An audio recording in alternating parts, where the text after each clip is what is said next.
Disclaimer: this work is purely a fictional geopolitical thriller and is not intended to depict real-life policies, individuals, or international affairs. Furthermore, it does not support any specific political or ideological stance. The Reversed Chessboard: The Secret Pact in Beijing. May 2026. A room in the Diaoyutai State Guesthouse in Beijing, bathed in early summer sunlight. Iranian Foreign Minister Abbas Araghchi, sinking deeply into a heavy leather chair, unconsciously checked the notifications on his smartphone. Another statement from the Pentagon. The second phase of Operation Epic Fury, the third carrier strike group, is approaching the Persian Gulf, expected to arrive within 24 hours. As Araghchi dismissed the notification, he realized his fingers were trembling slightly. He stared fixedly at the man sitting opposite him, President Xi Jinping. His expression was as smooth as porcelain, giving away absolutely no emotion. The fate of Iran lay in the silence of this room right now. Xi Jinping, with fingertips manicured like a bonsai, was slowly tracing the fine grain carved into the rosewood table. His movements were relentless and constant in speed, as if searching for the carotid artery of a prey. Foreign Minister Araghchi. President Xi spoke quietly, keeping his gaze lowered. Our country is prepared to fulfill its role as a guardian of peace. The reckless military actions of the United States are an outrage against global energy security. However, his fingertips stopped as they reached a knot in the wood grain. Only then did he raise his head, directing a piercing gaze deep into Araghchi's eyes. Peace is not merely a state of being. It is an asset to be managed, and at the same time, a weapon. As long as your uranium remains in your hands, it is nothing more than a magnet attracting American bombs. But the moment it is placed within our territory, for example, in an underground facility in Xinjiang, it transforms into an inviolable holy relic. Araghchi gave a short nod and took out an encrypted tablet from his pocket. The screen displayed the transport logs of special containers being successfully carried out of nuclear facilities in Iran. Mr. President, 80% of our highly enriched uranium has already completed its transfer to your territory via the Caspian Sea. Currently, there is no longer any inventory in Iran beyond what the International Atomic Energy Agency, IAEA, is aware of. Xi Jinping began to move his fingertips again, this time drawing circles. Excellent. Issue a statement to the entire world immediately. The world will shed tears of gratitude that China has saved them from the crisis of nuclear proliferation. Our SNS preparations are perfect. Before Trump can put his finger on the trigger, we will take the target from him. Just then, Araghchi's smartphone vibrated briefly. It was an alert from another encrypted channel. He covertly skimmed the screen. Russian intelligence is on the move. Parts of the Black Sea Fleet are relocating towards the Caspian Sea. A hashtag meaning "this is a Chinese takeover" is quietly beginning to spread in the Russian-speaking sphere.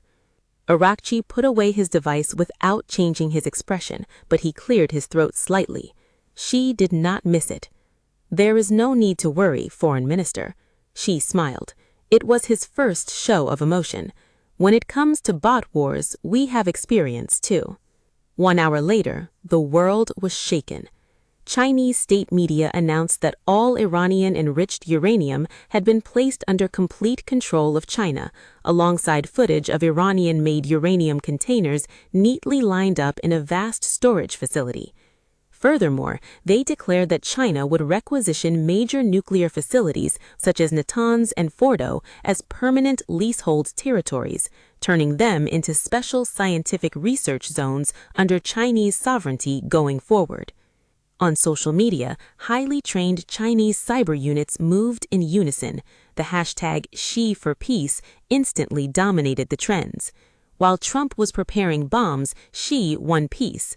Xi Jinping is the one truly deserving of the Nobel Peace Prize. However, in the shadows, the Russian hashtag Kitaisky Kaplan, the Chinese trap, was also spreading quietly but surely. Moscow remained silent. Xi must have already deciphered the meaning of that silence. While the White House was thrown into chaos, facing the double walls of a vanished target and an unassailable Chinese territory, a final ritual was taking place in a secret room in Beijing. Xi Jinping presented Araghchi with a single document, blank except for the signature line. "We will deploy our completed DF-21 nuclear warheads to the facilities within the Leasehold territory. Operational rights will be entrusted to your country, but the physical keys and all maintenance will be monopolized by our military. Iran will be liberated from the struggle of building its own nuclear weapons, inside the impregnable cage that is China." There was absolutely no warmth in those words. Araghchi took a fountain pen from his pen case and stared at it for a moment. He pictured the map of his homeland in his mind.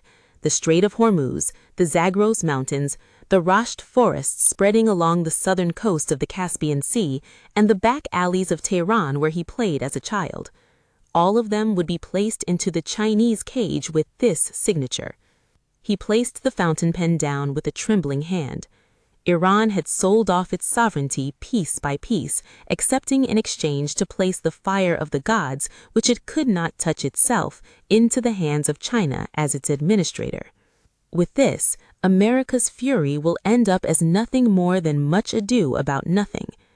In response to Araghchi's strained voice, she merely traced the wood grain of the table one last time with satisfaction and slowly stood up from his chair.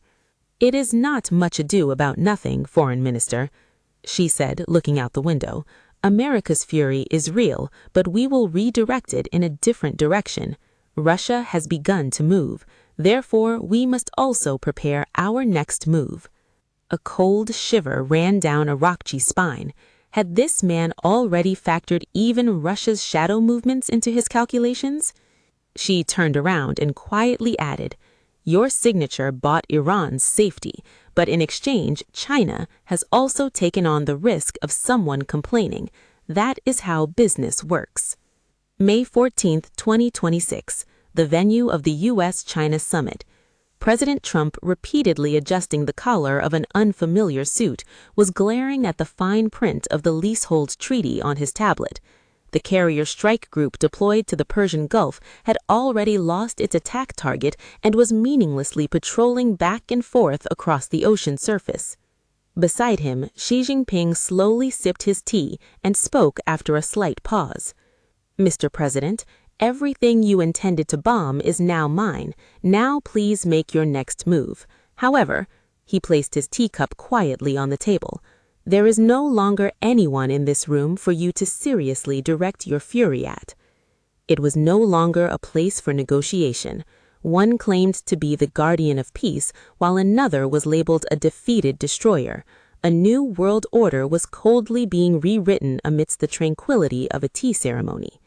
However, no one had noticed that the Russian hashtag Kitaisky Kaplan, the Chinese trap, was at this very moment spreading exponentially across Central Asia, and that Xi had already counted as one of his calculated pieces when those flames might catch on to his own sleeves.